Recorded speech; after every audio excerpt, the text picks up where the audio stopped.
এখন ভাই এখন ভাই একটা আমার সেটা তো ডিসপ্লে গেছে কি ডিসপ্লেটা লাগাই দাও না আমি খুলে দেওয়া ডিসপ্লে লাইটিং লাইন যত সিডি গেছে যেমন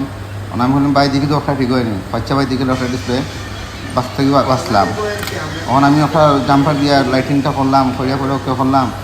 লাস্ট পর্যন্ত আমার কখন কি ভাই এখন তো টেকা আনছি না যে কাম করুক আর যেমন আমি খালিকে বা পশু দিই একটু কষ্ট করিয়া কিন্তু শ্রমটা পাইলাম না মানে এই কাজটার উপরে কত টাকা ভিন্ন হওয়া যায় একটু কমেন্টে জানাই যায় আর এখন বেশিরভাগ ডিসপ্লেটাই এই জায়গাতে সিরিজ যায় রেবনটা সিলে গেলে ডিসপ্লেটা নষ্ট হয়ে যায় আর ওটার অরিজিনাল ডিসপ্লেটা বাঁচিগুলো আবার একটা দিন শান্তি পাইব এখন দেখি আল্লাহ আমার সেটটা চালু হয়নি চালু করতে আসি এখন দেখি চালু হয়নি আলহামদুলিল্লাহ ডিসপ্লেটা আইছে ধন্যবাদ।